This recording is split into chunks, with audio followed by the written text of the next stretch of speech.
Olá pessoal, tudo bem com vocês? O vídeo de hoje nós vamos tratar um assunto um pouquinho polêmico, bastante polêmico, que aconteceu agora no dia 19 de novembro aqui em Porto Alegre. E eu, Douglas Barcelos, o Anderson Lee, nosso convidado, Guilherme Lopes Pereira, brasileiro. O Guilherme, ele veio aqui pra gente debater. Eu acho que o Guilherme, ele é uma pessoa que passa por muitas situações constrangedoras por questões de preconceito, racismo, e eu acho que é importante a palavra dele. Eu e o Anderson, a gente conversa isso, que a gente não tem lugar de fala, a gente faz o nosso melhor para tentar combater, mas a gente não consegue se colocar tanto no lugar, porque a gente não vive de fato, a gente não sente na pele isso. Então, antes de vocês conferirem o nosso bate-papo, vamos rodar a vinheta.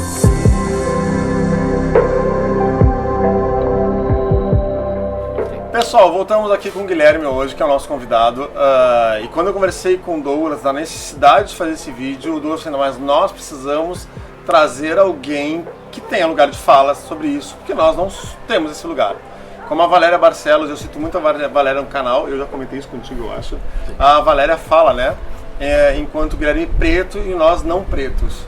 E eu vou complementar mais um pouco. Eu sou um racista em desconstrução. E pensando dessa forma, eu tenho que ser anti o racismo, ser antirracista. E por isso o Guilherme, e a gente já se conhece um pouco há um bom tempo, e a gente conversa bastante sobre isso.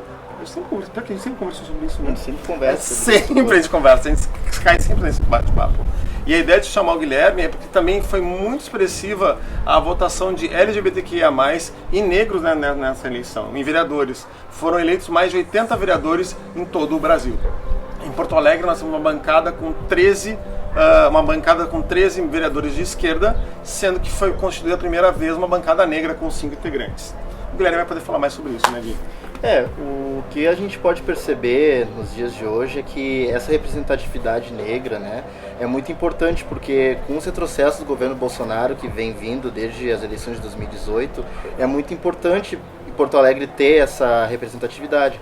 Porque Rio Grande do Sul, Santa Catarina e Paraná são os estados que, se tu for fazer uma pesquisa, por exemplo, ainda tem muito essa questão do nazifascismo, né? Então, pode-se dizer que a região sul do Brasil ela ainda é considerada muito racista por conta disso. Inclusive, um adendo, para quem não se lembra, há pouco tempo atrás, faz poucos anos, saiu uma reportagem de um professor nazista, acho que universitário, em Santa Catarina, né? E ele tinha a suástica dentro da piscina e mais alguns outros pontos da casa que tu, sobrevoando ela, tu enxergava tudo, então... O que é um absurdo, né? Nos dias de hoje, alguém venerar, tipo, a suástica nazista, a ideologia nazista, né? Então, eu fiquei muito feliz, particularmente, eu estava lá nos protestos que aconteceram no dia 20, e foi muito bonito, porque ao mesmo tempo triste, né? Porque, poxa, o João Alberto era um homem negro, foi barbaramente espancado, barbaramente subjulgado, né? Então, é uma coisa que revolta a população. E, infelizmente, muitas pessoas acharam que aquilo não foi um ato de racismo. E as pessoas usaram muitos antecedentes criminais do João Alberto para desmerecer a história. O que não justifica, né? Não justifica. Pessoal, só para vocês entenderem, esse vídeo, ele surgiu... A gente acabou não citando isso, mas esse vídeo surgiu porque no dia 19 de novembro, João Alberto, um homem negro, estava no Carrefour de Porto Alegre e ele foi detido por seguranças que acabaram levando ele a óbito com asfixia, né?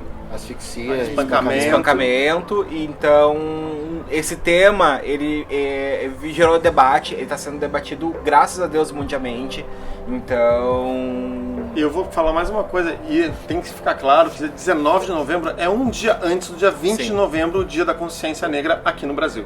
Então, assim, eu, enquanto não preto e um racista em desconstrução, e eu vou falar isso até porque as pessoas entendem que nós, brancos, somos racistas. Ponto. Sim.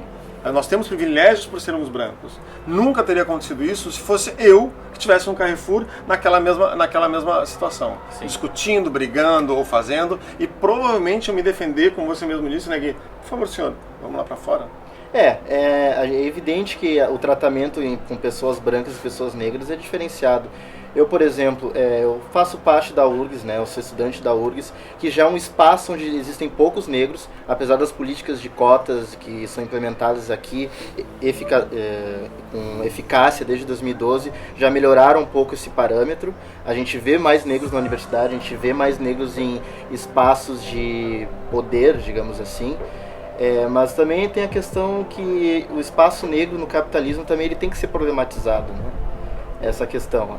Apesar de que a gente está passando por uma eleição que a gente está com a Manuela Dávila e o Sebastião Melo, as pessoas ainda acham que o comunismo vai destruir a cidade, o que é totalmente errado. Exato. É totalmente errado. Exato. E eu acho que tem que deixar claro uma coisa também, que nós, e daí eu vou falar enquanto um corpo LGBTQIA+. Gente, eu vou pegar a fala de outra mulher trans, que é a Erika Hilton, que ela vira e fala: a direita nunca pensou nos corpos LGBTs, negros, femininos. A direita nunca pensou nessa população. A direita quer a manutenção do status quo. A direita quer que os ricos continuem mais ricos e os pobres cada vez mais pobres. Simples.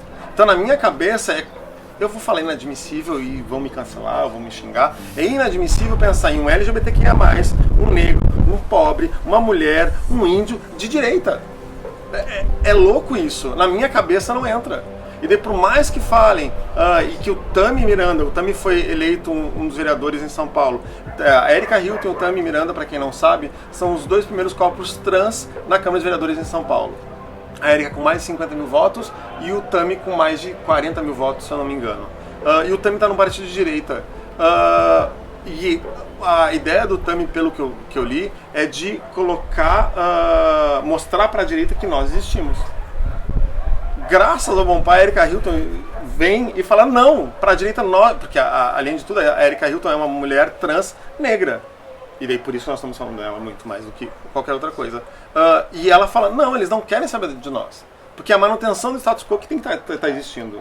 Existe ali existe aquela manutenção do status quo até pela questão de que não são...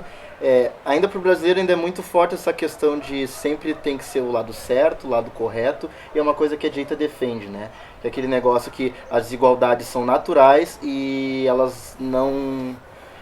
como eu posso dizer, elas não podem ser mudadas, elas têm que continuar, entendeu? Então esse é o principal problema do brasileiro em tentar acatar essas, não digo acatar, mas conseguir ler essas ideias de uma maneira mais correta e sem muito sentimentalismo ou algum tipo de ideologia, né? Mas eu estava conversando com o Guilherme, a gente conversou muito durante o final de semana, sobre o racismo estrutural, né? A gente podia falar um pouco sobre isso, eu acho.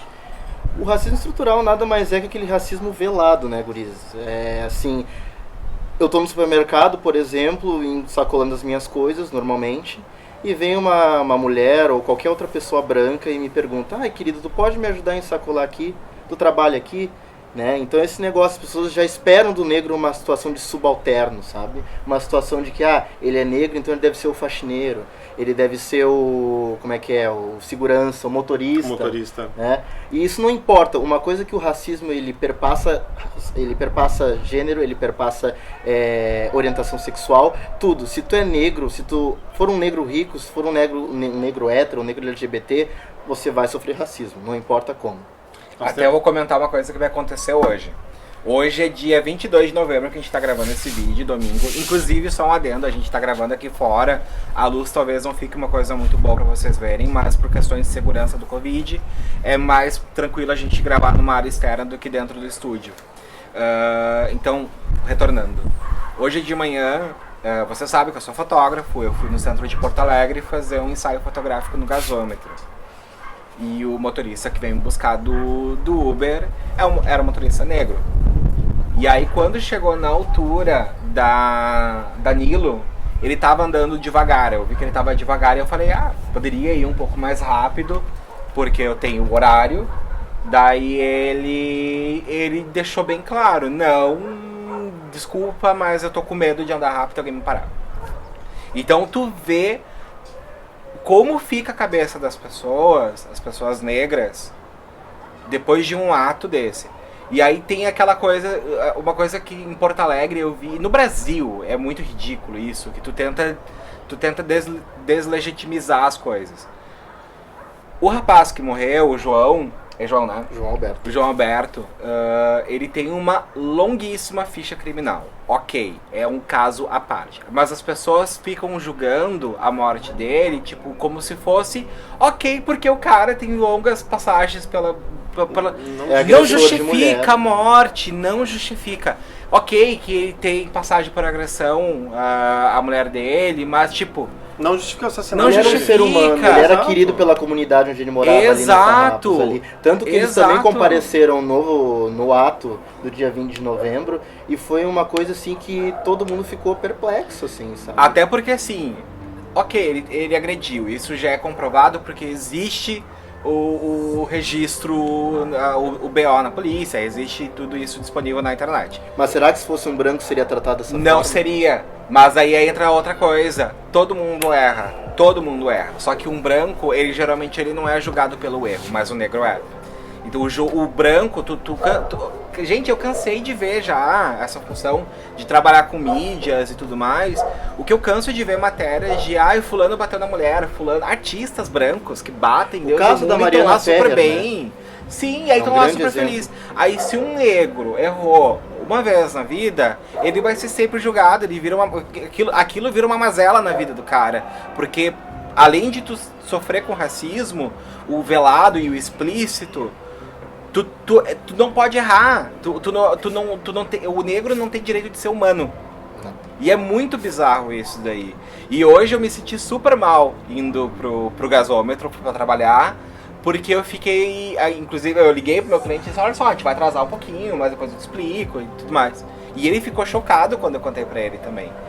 Porque é muito bizarro. E aí, até essa semana, foi aniversário da minha mãe, eu tive em Cachoeirinha, a minha irmã tava comentando sobre isso. A minha irmã é uma pessoa um pouco rica pra cá.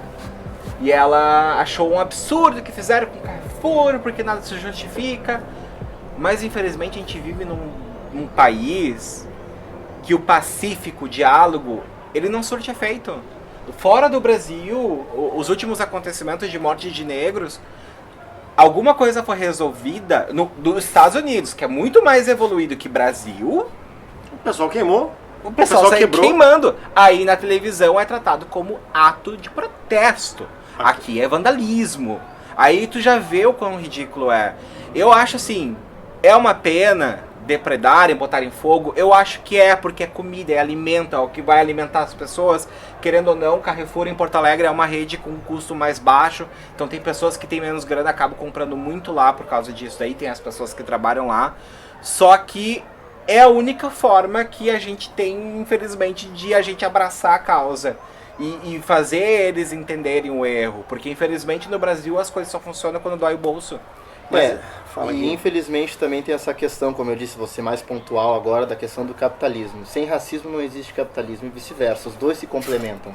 Sim. Porque o capitalismo nada mais é do que um sistema de mais-valia, visa só o lucro. E quando tu visa só o lucro, tu acaba... É um dos fatores que faz daquela manutenção da estrutura do homem branco, hétero, cisgênero, velho muitas vezes, né, o idoso, que é o conservador, né? Então também é uma questão assim de... Poxa, é uma das mazelas do capitalismo, o racismo. Então por isso que acho que essa questão de depredar, eles ganharam muito mais na época de pandemia do que em tempos atrás, antes da pandemia. Então eles têm o dinheiro para poder ressarcir as pessoas que podem vir a ser despedidas pelo fechamento do mercado. Eles têm dinheiro para talvez até realocar essas pessoas ou até procurar outra terceirizada de serviços de segurança. Entendeu? Então acho que esse é o grande ponto. E tem uma outra coisa também. O Carrefour, ele é reincidente de casos extremos. Reincidente. Morte de cachorro, funcionário que morre dentro e esconde com guarda-chuva. Então, ele já tem um histórico muito grande de problemas estruturais e da forma que trata as pessoas.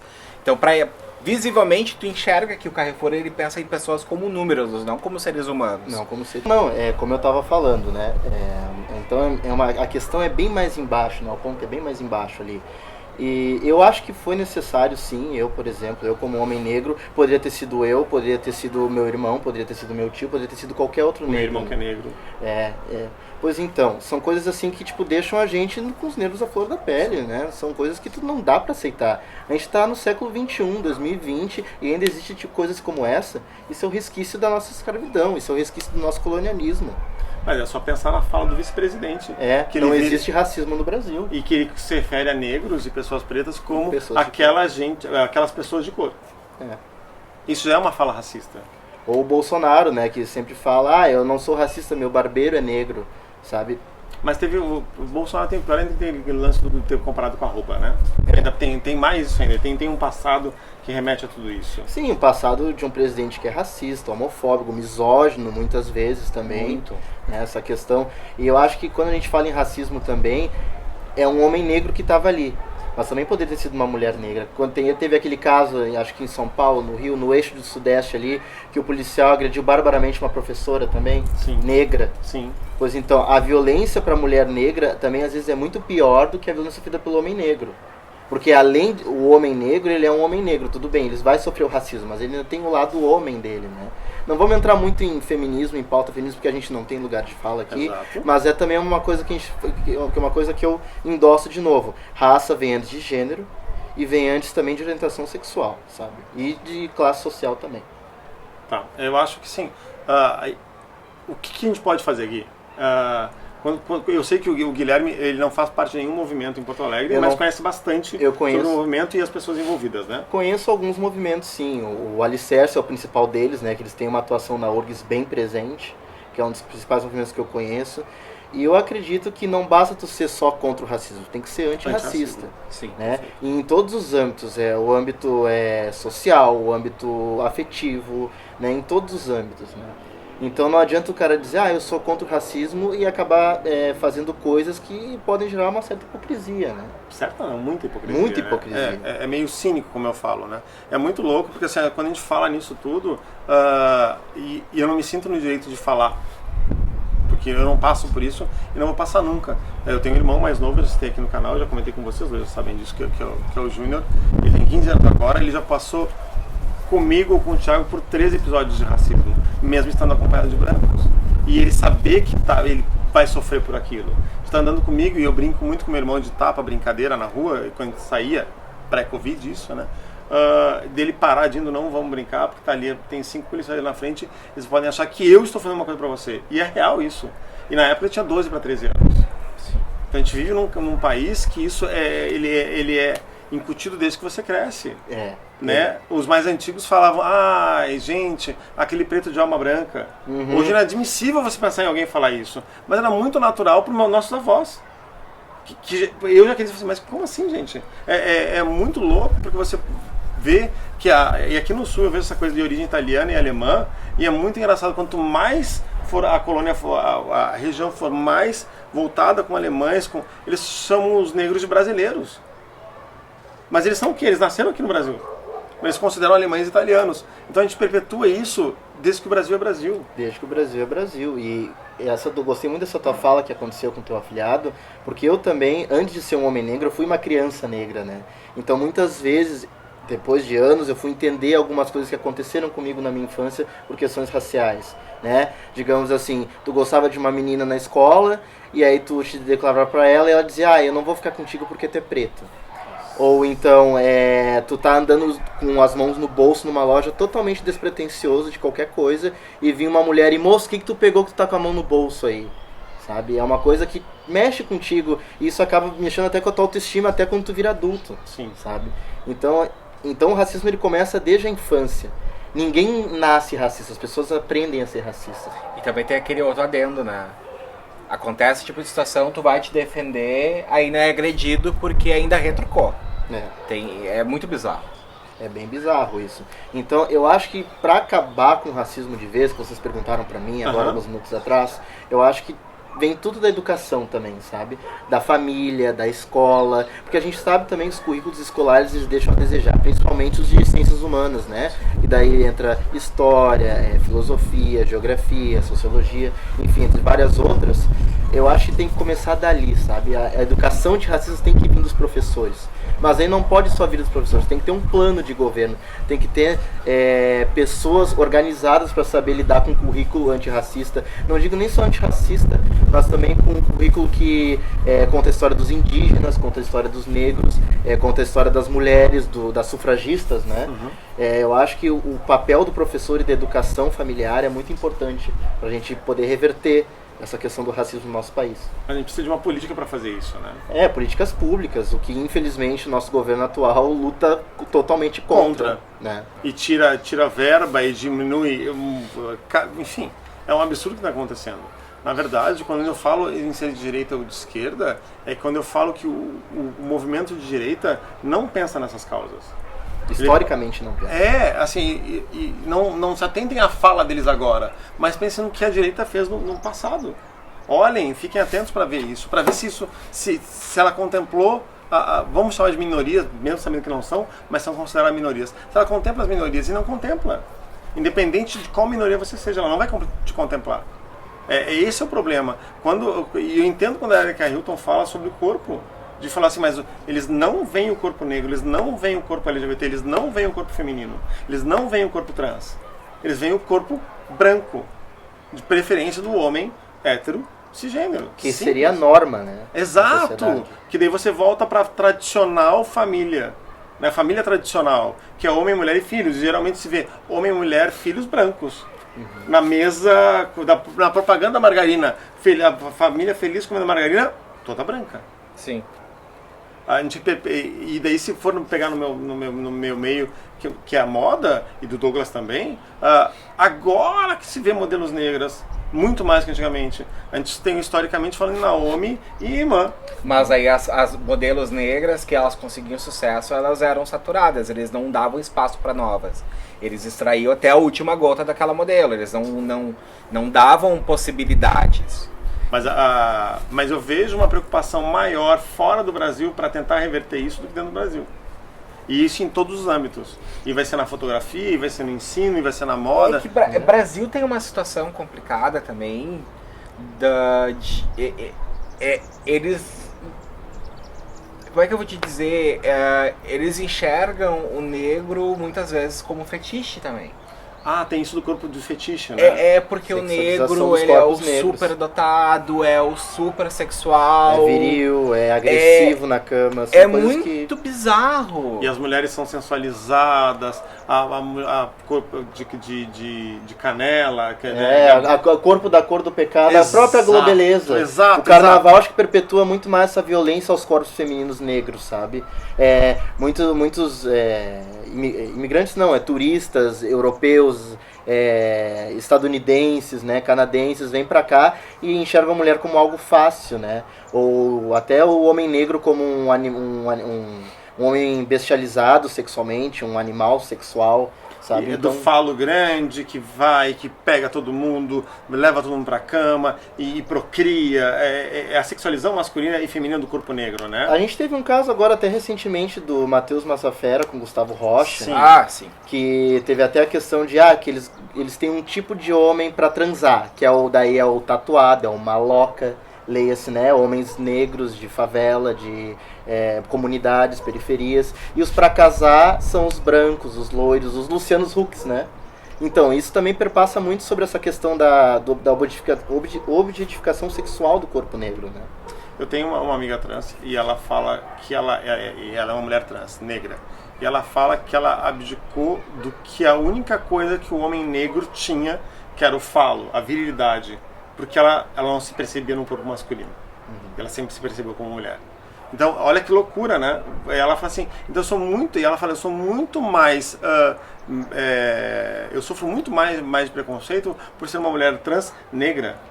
Porque eu abdiquei da única coisa que um homem negro teria, que é a sexualização do seu corpo. É muito louco você pensar nisso. Mas até um caso de, talvez até o homem negro gay afeminado também tem muito isso, né? Sim. As pessoas esperam, tipo, um baita negão desse é viado desse jeito. Eu já escutei gente falando isso. E é uma coisa bem complicada e problemática, racista, né? E é muito louco, a gente tá falando de coisas que estão acontecendo agora há pouco.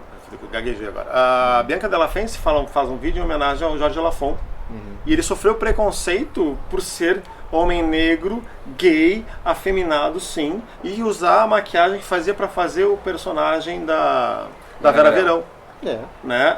E era um homem muito bonito, um homem negro, alto, e era, para a sociedade, era um absurdo ele ser daquela forma. A Vera Verão ser uma bicha negra, afeminada, que usava sombra, maquiagem, chegava com sua clutch e barraqueira, que fala, epa!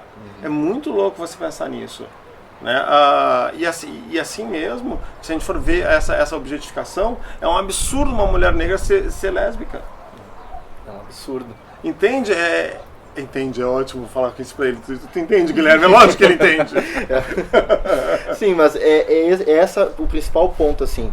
Eu também vejo muitos brancos com medo de conversar sobre racismo por questões, não é meu lugar de fala, ou então, eu não quero debater isso porque eu tenho medo de falar alguma coisa. Se você tem medo de falar alguma coisa, converse com alguém que sofre essa violência, sabe? Escute, sabe? Pare e escute o que a gente tem a dizer, porque é muito importante. Assim como nós, como homens, temos que escutar o feminismo, por exemplo, não basta a gente se dizer feminista, a gente tem que ser antimachista, né? Exato. Eu não sou homem feminista, eu apoio a causa feminista. Exato. Não tem como tu ser um homem feminista porque tu não sofre o assédio sexual, tu não sofre a violência de gênero, né? Exato. Como uma mulher sofre. Tem uma coisa que eu já li algumas vezes na internet eu tento debater sobre racismo e aí eu sou xingado pelos negros, não sei o quê. Provavelmente porque a tua abordagem tá erradíssima. E aí também, mesmo que estivesse certa e a pessoa que sofre com racismo, ela tá na defensiva, cara, olha o que eles sofrem. Entende? E eu estaria na defensiva. Então, eu acho que inicia o diálogo, conversa, entende, mostra primeiro que a pessoa pode confiar em ti. Eu acho que isso é a parte mais importante da empatia, é mostrar que a pessoa ela pode ter confiança em ti. Porque não adianta tu chegar, é a mesma coisa que tu chegar pra uma lésbica e ficar perguntando quem é que come e quem é que dá. Tu não tem intimidade pra fazer isso daí. Nem E a pessoa não confia em ti pra expor o que ela faz. E mesmo confiar, se não é do teu interesse. Exato. Eu só tô usando como um parâmetro pra falar sobre a questão. Sim. Se tu vai conversar com um negro, eu, por exemplo, eu tive um amigo, o Kaká, que foi meu amigo de escola, ele morreu alguns anos atrás, por causa de complicações da diabetes, mas eu via muita coisa, porque ele era meu amigo, meu irmão, de sair pra tudo que é lugar, de sempre pousar na casa do outro, assistir filme, tudo mais, e ele era negro, muito bonito, sorrisão perfeito, Colgate, aquela coisa, tipo, que todo mundo olhava e achava maravilhoso, mas era extremamente afeminado e as pessoas batiam muito nele justamente com aquela coisa. O negão desse afeminado, sabe? Eu vi muita coisa dele passar. Então, quando surgiu esse assunto, quando eu falei com o Anderson, eu falei, eu não quero muito falar, porque não é meu lugar de fala. Por mais que eu tenha vivenciado e presenciado com amizades e tudo mais, não é uma dor que me dói. Me dói pela injustiça, mas não é aquela dor da alma, de tipo, é a minha alma sendo... Mas é porque você usa da empatia, né? Sim. E isso é extremamente... se faz necessário ser empático nos dias de hoje. A gente está falando nisso há tanto tempo e parece que as pessoas não entendem ainda. Você tem que se colocar no lugar do outro para entender que a coisa está errada. Até eu vou te fazer uma pergunta. Tu falou sobre a questão das políticas nas escolas, dos planos de ensino, mas uma coisa, eu não sei se eu posso estar errado ou não, mas tu não acha que também precisa, e eu acho mais importante do que a escola ensinar, é a família ensinar? Sim. Porque muito se coloca na escola, mas aí as pessoas, elas também não se ensinam para passar adiante e ensinar os filhos. Com certeza. Eu até falei no início, eu falei que tipo, era a questão da educação nas escolas e na questão da educação de casa, né? Sim. Porque... por exemplo, eu acredito que a grande maioria de nós, tanto minorias que nós somos, LGBTs, negros, mulheres, todos nós vivemos no meio de um lar acolhedor, mas muitas vezes conservador. que não entende muito bem também essas questões. Preconceituoso. Preconceituoso. Mesmo eles não querendo ser, eles acabam sendo, entendeu? Então, claro, a educação tem que vir de casa, mas eu acho que também a escola é um lugar fundamental, porque na escola é o teu segundo lugar de vivência que tu tem. Sim. Acho que teu primeiro lugar de vivência pessoal, como pessoa, é a família. Depois, quando se torna uma criança, adolescente, é a escola, onde tu vem com outras crianças de outras famílias, que vêm com outros valores, outras educações, outros comportamentos, né? O meu questionamento foi porque, assim, como eu trabalho muito com formaturas e crianças, ensaios, aniversários e tudo mais, eu vejo que hoje em dia os pais, eles colocam todas as expectativas deles de ensino, de aprendizado, somente na escola. Eles se abstêm de ensinar, eles se abstêm de dizer um não, de explicar o que é certo, o que é errado, de fazer o papel de pai. Então, isso é uma coisa que me preocupa, o rumo do Brasil no futuro, porque tá cada vez mais frequente isso, de deixar, é a babá que vai educar, é a professora, é a internet que vai educar, mas nunca é o pai. Exato. Então, isso é uma coisa que me preocupa, os rumos. Não só pra parte dos negros, mas também dos gays, e, enfim... Das transexuais, dos LGBTs. Dos LGBTs também, das mulheres, né? Todas as minorias. Sim. Uma pergunta, me fala sobre a bancada, essa bancada, pela primeira vez, 5 vereadores negros montando uma bancada, fazendo parte da bancada de esquerda. Como eu disse, né, é um fato bem histórico, né, e é bom frisar que esses 5 vereadores eleitos, eles são principalmente partidos de esquerda, né, PSOL, PT, PCdoB, sabe? Então já começa por aí, né, que a gente falou que a direita ela vê essas desigualdades como uma coisa natural que não pode ser mudada. A esquerda já vem com uma proposta totalmente diferente. A gente tenta ser uma sociedade mais justa, mais igualitária, mas muitas pessoas acham que isso é uma forma de ser radical, que é totalmente errôneo. Então, eu acho que é muito importante essa representatividade, sabe? O Matheus Gomes, que é do PSOL, a Laura, que é do PCdoB, a Dayana, que eu acho que é do PT ou do PSOL?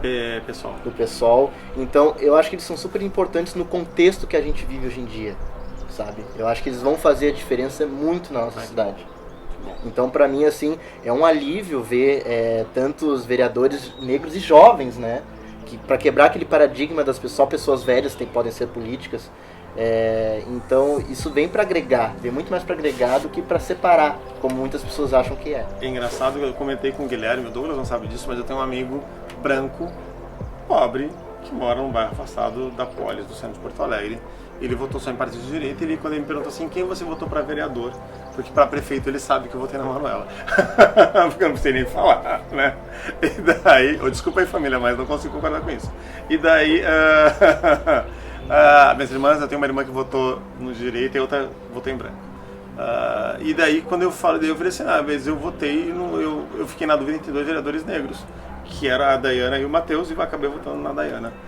E daí foi muito doido, porque assim, mas por quê? E eu virei para assim, porque eu quero ver corpos diferentes na política nacional, eu quero ver corpos diferentes, eu quero ver corpos negros, eu quero ver corpos trans, eu quero ver corpos LGBTs, eu quero ver corpos femininos, e tirar esse HT6 branco, velho, carcomido, fazendo carreira política. Exatamente. Até porque é uma questão de lógica, né? Porque se o tradicional nunca fez o negócio dar certo, qual é o problema de tentar algo novo? Não é? Né?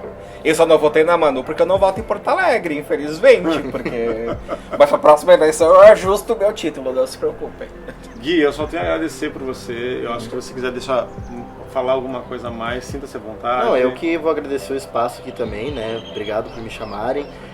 Eu não sou nenhuma liderança do movimento negro, mas eu sei o que é sofrer um racismo, eu sei o que é andar no mercado e os seguranças te seguirem, eu sei o que é tu ter medo de andar de noite na rua, mesmo com documento, algum carro da brigada te parar por achar que tu está sendo suspeito de alguma coisa. Tu não foi ensinado a sair sempre de casa com documento? Fui ensinado sempre a sair de casa com documento. Eu tive pai militar também, né? Então eu tive uma criação até os meus 7 anos bem rígida.